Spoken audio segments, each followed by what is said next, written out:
Hello दोस्तों, मैं Tiwari sir आपके चैनल तिवारी सर केमिस्ट्री वाला में आप सभी लोगों का स्वागत करता हूं।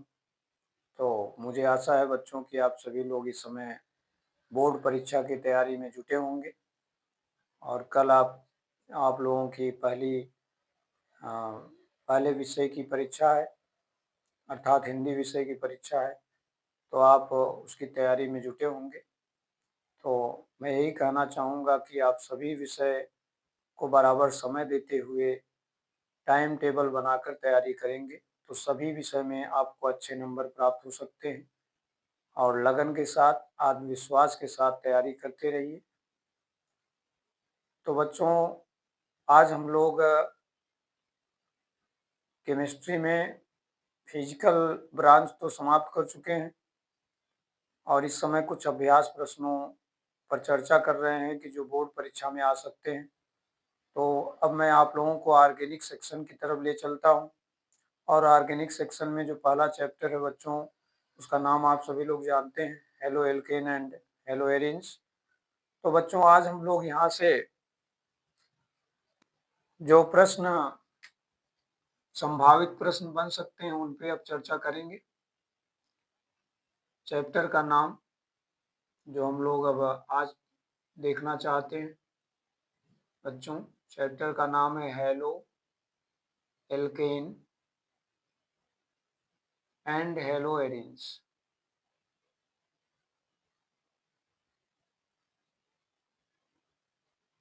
तो एक बार बच्चों हम लोग थोड़ा सा इस चैप्टर का आज रिवीजन कर लें, फिर अगले दिन से इन पे संभावित प्रश्नों पे चर्चा करेंगे। तो बच्चों, आप सभी लोग जानते हैं कि एल्केन यौगिक से जब किसी एल्केन यौगिक से हैलोजन परमाणुओं द्वारा हाइड्रोजन का विस्थापन किया जाता है बच्चों, तो हमें एक नया यौगिक मिलता है आर्यक्स के रूप में, और इसी को बच्चों हेलो एल्केन कहते हैं। ऐसा आपने पढ़ा है। दूसरी तरफ देखें बच्चों, तो हेलो एरिन्स में क्या होता है कि जो आपका बेंजीन है, उस बेंजीन में हैलोजन के जुड़ने और हाइड्रोजन के निकलने से आपको ARX जैसा प्रतीक मिलता है, और इसी को बच्चों हेलो एरिन्स कहते हैं। अब अगर हम लोग RX सूत्र को सामने रखें तो इसके आधार पर उदाहरण हमारे सामने आते हैं बच्चों, CH3Cl, CH3Br, C2H5Cl and C2H5Br। कुछ इस तरह के यौगिक हमारे सामने RX में आते हैं। अगर हम लोग यहाँ पे बात करें बच्चों, तो यहाँ पर इस सूत्र के अनुसार ARX के अनुसार अगर विचार करें तो हमको सूत्र मिलता है C6H5Cl, C6H5Br एंड C6H5I। कुछ इस तरह कंपाउंड मिलते हैं।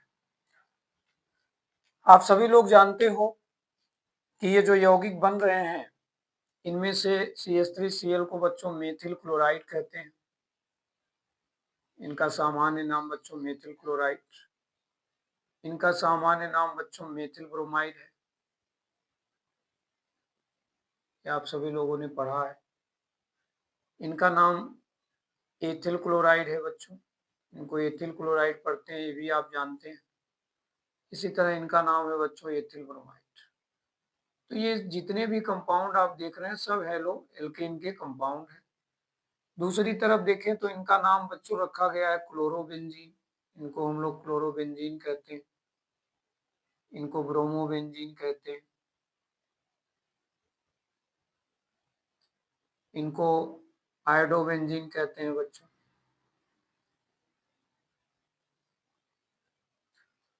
अब इन दोनों ब्रांचों में सबसे महत्वपूर्ण जो कंपाउंड है, जहां से प्रश्न बच्चों आते हैं, उनमें संभावित प्रश्न तो इनमें से किसी से भी बन सकते हैं बच्चों। ये चारों कंपाउंड मेजर हैं।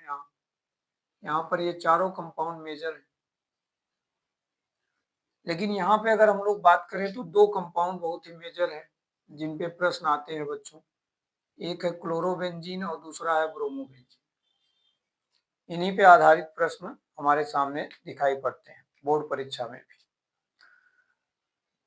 अब हम लोग यहाँ पर बात करना चाहेंगे बच्चों कि अगर हम लोग वर्गीकरण के आधार पर विचार करें तो बच्चों आप लोगों ने पढ़ा होगा कि जो आर्यक्स कंपाउंड है यह दो तरह से वर्गीकृत किया गया था। एक था हैलोजन की संख्या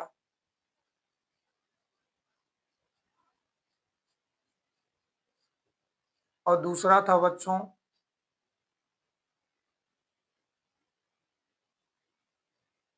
हैलोजन से जुड़े कार्बन पर पाए जाने वाले संकरण के आधार।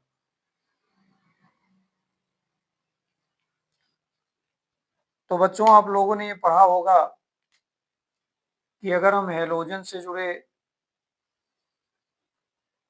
की संख्या के आधार पर बात करें तो मोनो नेचर का हेलो एल्केन हो सकता है,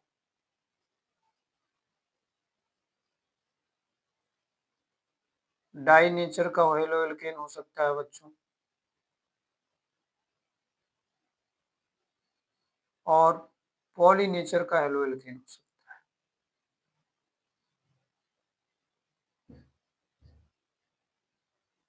ठीक है, तो मोनो हेलो एल्केन में बच्चों CH3Cl आता है, डाई में CH2Cl2 आता है, और पॉली में देखें तो CHCl3 भी को आप रख सकते हैं।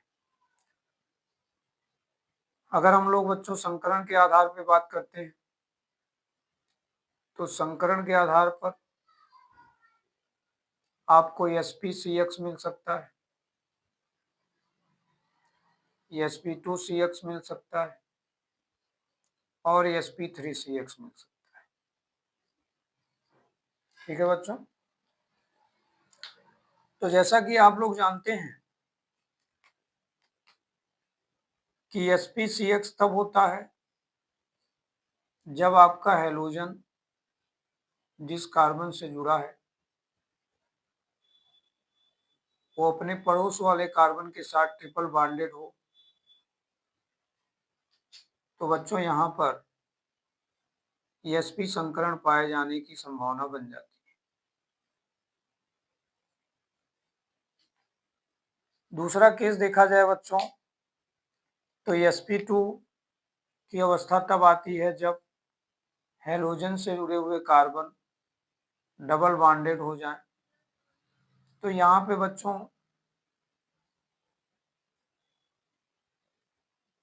sp2 अवस्था देखने को मिल सकता है। ठीक है, इसी तरह अगर sp3 की बात करें हम लोग बच्चों तो हैलोजन से जुड़े हुए कार्बन हर जगह एकल बंध द्वारा जुड़े रहते हैं, तो इस जगह पर sp3 संकरण पाया जाता है। आगे जब हम देखते हैं बच्चों तो sp2 संकरण में दो प्रकार मिलते हैं। एक को हम लोग बोलते हैं बच्चों विनाइलिक और दूसरे को बोलते हैं एराइलिक।